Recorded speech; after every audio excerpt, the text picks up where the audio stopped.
can give that artist the credit for how it was depicted, right? I believe it's the newest rendition of Roots. All right, and this rendition, and by newest now, if something else has dropped within the last decade or something, I might not be talking about that, but I believe it's the newest rendition of Roots. And in this rendition, I believe it was like a prince, was taken from a tribe and things of that nature, because there was wars going on between two tribes that was set in motion by someone that was not related for whatever reason, and the bounty was live bodies for slaves. So a prince, so to speak, or a sheikh, or whatever we were calling ourselves at that time culturally, was taken and put on the slave ship, right? Long story short.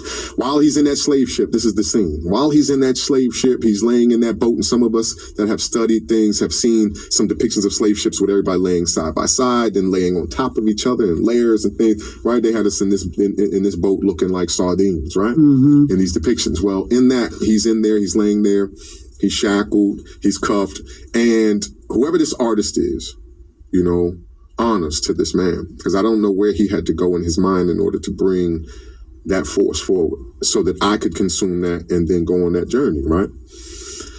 He's laying in that ship, and something happens in his mind where he realizes life as I know it is over. My land, my God, my people, my wife, my children, right? My desire to potentially do anything other than make a move as soon as these shackles are off, that will only take my life anyway, because how many people jump back in the ocean, right? Or, as the stories go. Now, I was there, but I didn't have a physical form at that time.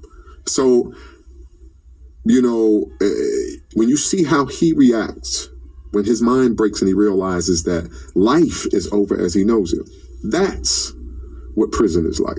Now, the jokes that get made about prison, and I really believe the jokes that are made about prisons and the brothers in there that are finding it, these superhuman, true X-Men that are in those dismal crypts, because you can tell a lot about a society by how they allow the people they don't have to treat well to be treated. And so there's torture going on in these dismal crypts. Make no mistake about it, the food is rotten and the water is poisonous. You can just start with West Virginia.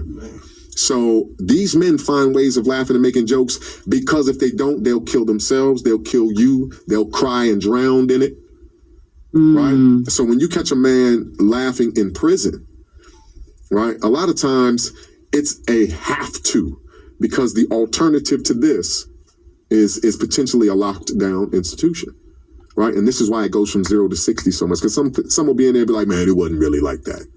But in reality, they know that it can spark like that, and it doesn't take anything. So it's a life-threatening situation. You are on a slave plantation. If you really want to know what it's like, don't listen to the war stories.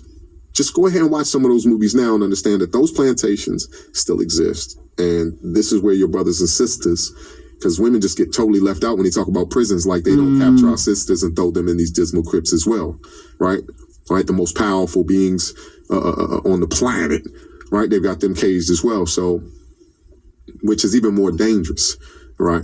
And that's another story. So, it's a slave plantation. This is deep. I hope y'all listening. This is Shania with the Baltimore Scene, 88.9, the voice of the community, and we are here with Shay Ray, and we're going to pay a few bills and come back with DJ Afrodelic, and then we're going to hear him sing. Yes. WEAA would like to thank everyone who has supported us during this combative and unprecedented time. Public media is in the news, and we want to thank those who have donated, and we'd especially like to thank the corporate partners who continue to underwrite and employee match our donations, as many of them face the same federal cuts that we do. We are proud to be the voice of such supportive community members. Thank you for your support.